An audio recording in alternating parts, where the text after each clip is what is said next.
welcome to another episode of Going Back to the Basics, where we're going to take exercises out of instructional manuals, instructional books, and walk through them together as if we're the student and see, how does it all turn out?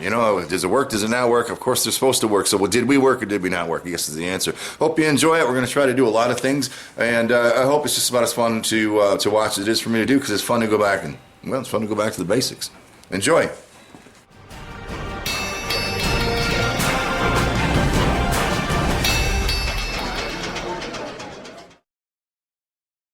Hi guys, welcome to another episode of Back to the Basics. Today we're working out of Blacksmithing Basics for the Homestead, and we're going to do a couple projects off of this. The first project, or this particular project anyways, is under this section in the table of contents called Forge Tools, where he talks about pokers, shovels, and making tongs, basic forge tools.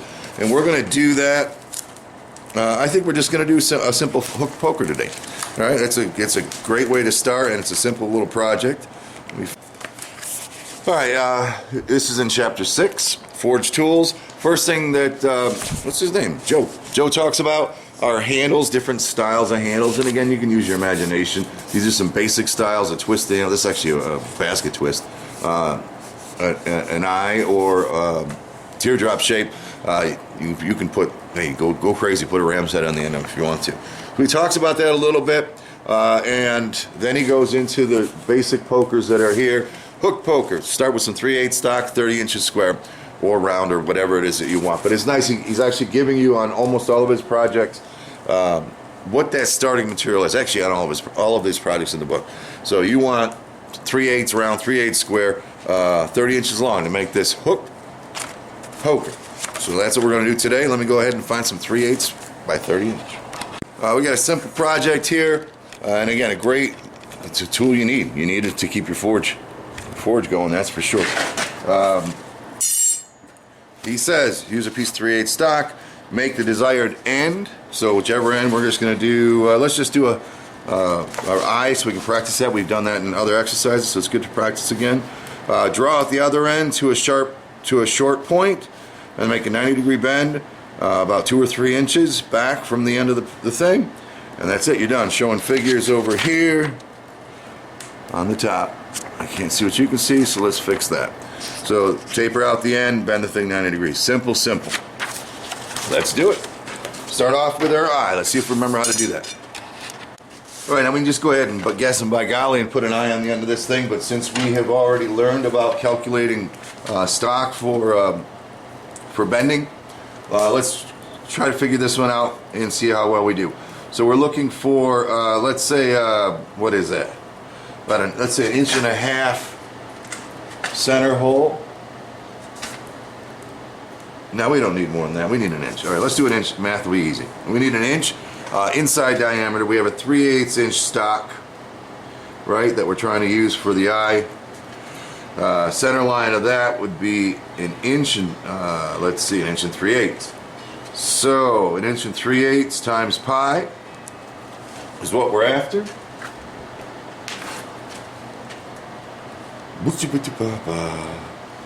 Calculator. Faux show. 1.375 times pi equals about a little more than 4 1/4, 4 3/8 inches we need. Oh, don't melt your stuff, Joe. 4 3/8 inches we need to make that eye, according to my calculations, and of course I could be wrong because I'm on camera. But let's do this. And again, going back to what we learned, don't melt your stuff, Chandler. We're going to go ahead and mark this anvil at 4 3/8, 4 1/2, 4 1/2, 4 3/8. About there. We'll take our steel, make sure we have enough. We do have enough. All right, let's do it. So take our steel, measure where we want it to be, 4 3/8. Put our hammer there so we mark where it wants to be. This is all stuff we learned in some previous exercises. Go back and check some of my work. Bend it to a 90, and then reverse bend it over the horn. And once you do enough of these, you will be making an eye hopefully it comes right around where you want it to come around. Hopefully. And should be the right diameter. Let me just heat this. I'm a little bit square here. I'm just going to go back for another heat on that. Alright, just want a little extra heat there to close that eye off so it's more rounded. Alright, bring her up a little bit and set her where they should be. Should be nice and centered. And again, when you get to where you're doing a few of these, there's no reason why you can't have that thing turn out happy. I'm not there yet, but I'm getting there. I'm getting there every time. That isn't a very horrible eye right there. And if we did everything right, we should have 1 inch inside there, which we do exactly there. Jeez, we done did well. Not perfectly round. I'm a little bit loopy here, but that's okay. So we'll cool that baby off. We'll go on to the next part. Alright, in the book, the next part is to take 2 or 3 inches, bend it over. First, we got to draw it out though. So let's draw this thing out to a taper. Alright, like we've learned in the past, to make a taper, first make it square, and then draw out the square. Now we don't need much of a taper here, probably just an inch worth. I might have gone too far already with it, but we'll bring it right down to a point.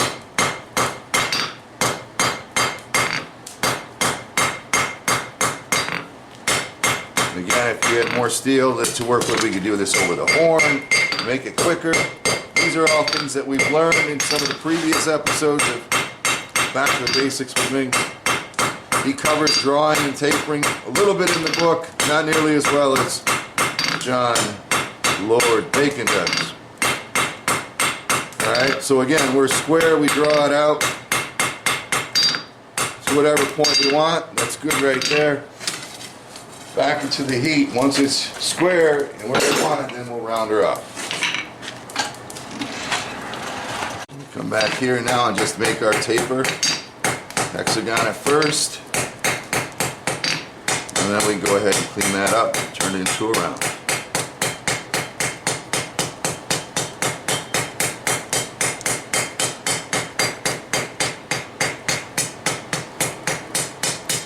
Make her look pretty. Again, as that cools down into that black heat, it's a good time to, if you're really trying to do clean forging, good time to get some of those hammer marks out.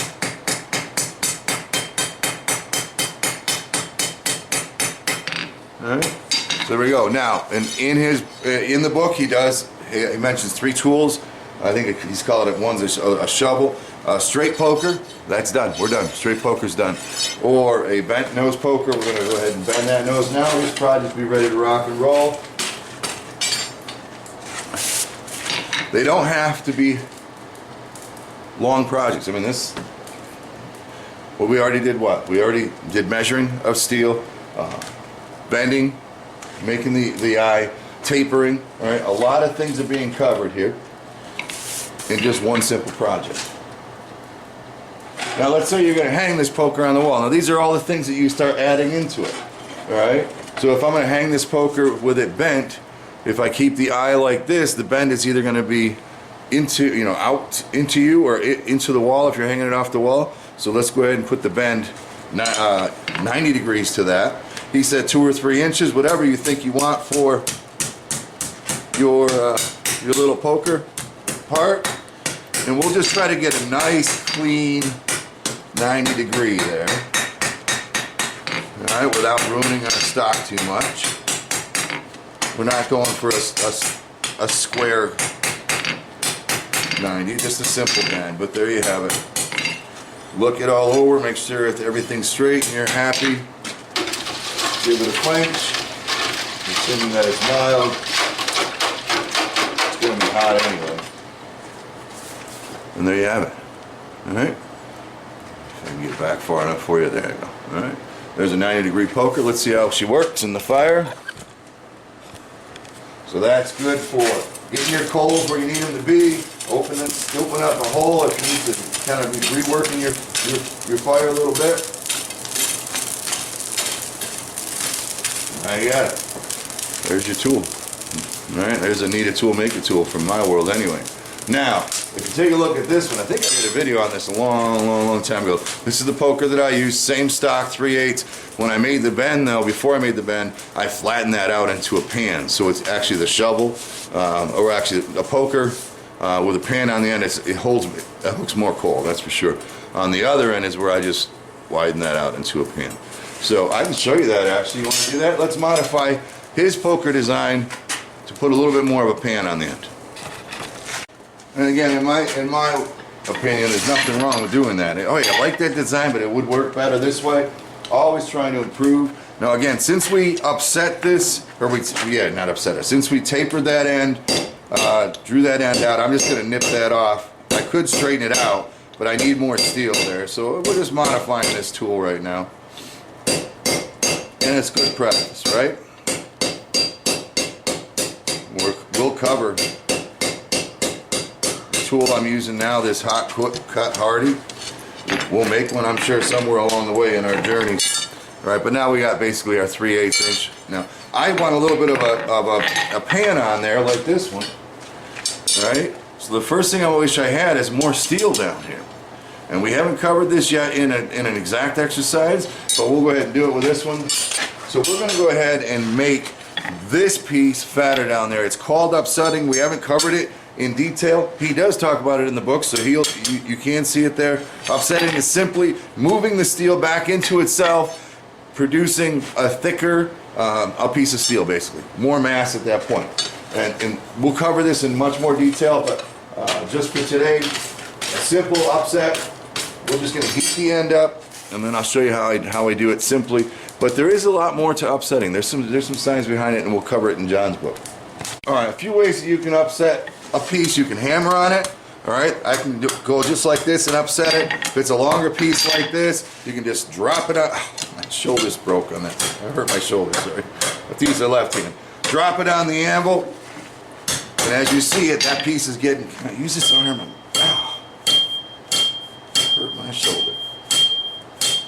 All right, nice heavy blows, and that piece is now getting fatter. Now, it's going to get fatter as much as you heat it. I only really want about an inch or so of that fatter, so I want to try to control my next heat. We'll upset it one more time. Again, controlling your heat. I still went too far, but that's okay for today. But you know, we're taking a simple poker project, which is in the book, using some other things that his book explains, or some of the other things that we've learned already, and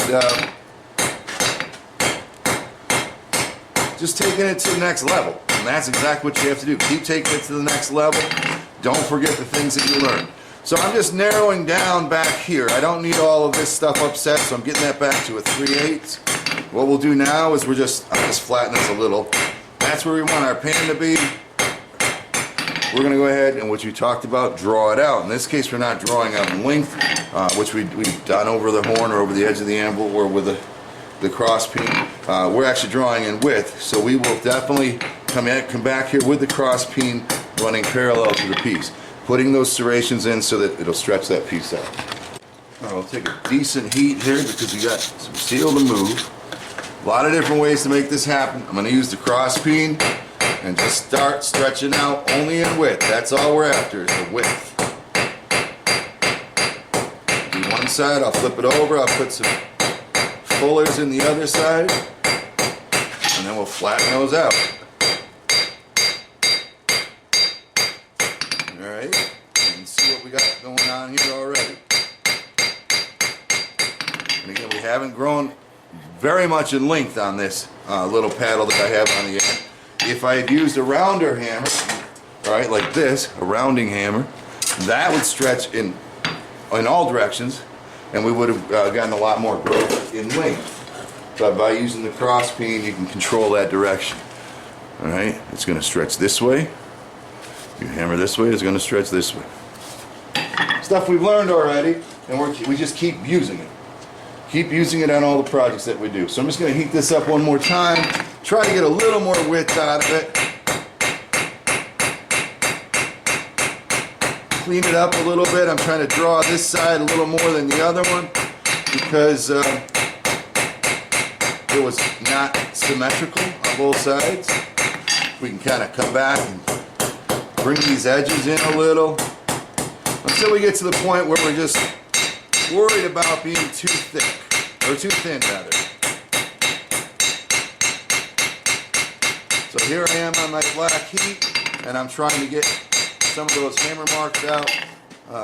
I'm not happy with the symmetry here. This side's flat. Let me just clean that up a little bit since we're trying to learn. We try to do the best we can in a lot of situations when need a tool, make a tool, especially if it's a one-off kind of thing. I might not spend as much time as I should to do it right. But this tool right here will be used. I guarantee it. If you make one for yourself, you're going to use it a lot. Alright, same thing with the end. We can go ahead and hammer that or try to square that end off a little bit more than it was. But I'm pretty happy with this. Alright? Now we got a little paddle there that we can use. We'll heat up. Same exact thing. Instead of tapering it like his example shows, we, instead of drawing it into a taper, we're drawing it into a paddle. We'll heat it up and we'll put a bend on it. Alright, now we'll just bend this thing right over, just like we did with the last one. Kind of line it up. When I bent it, it went crooked, you see? Alright, so there's something that why did it go crooked, Chandler? I don't know. I didn't hammer it properly. That's obviously the truth. But something else we can worry about. Alright, so when I bend, I want it to not be crooked.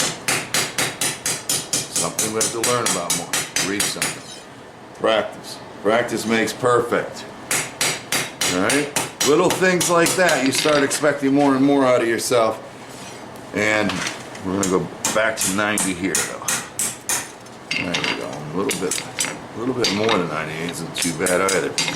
Alright, make sure we're kind of straight. We didn't put any bends into the piece. I will tell you one thing, that again, let me cool this down. As we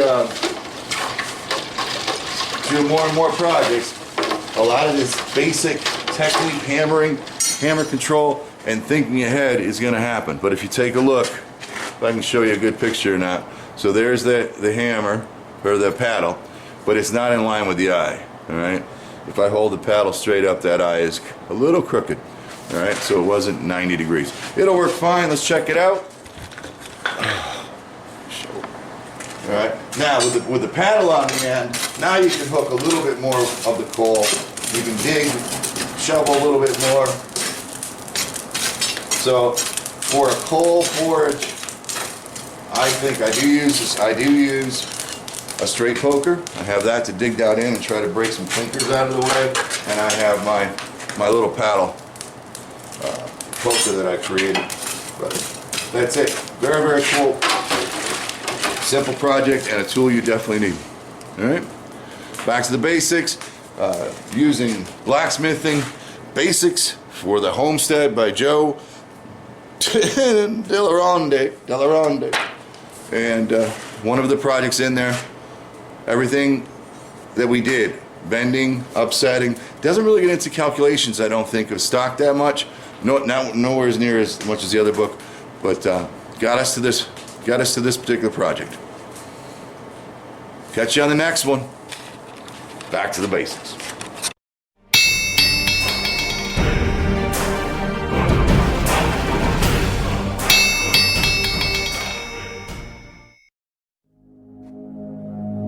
If you found this video helpful, educational, maybe even if you just found it entertaining, and you want to support me, you can jump back to my channel. There's a button on the right hand side of the screen called support, and it's kind of like a tip jar. You can go ahead and leave Chandler a tip for this video, and that'll help me make some more, I guarantee. Thanks for your support as always.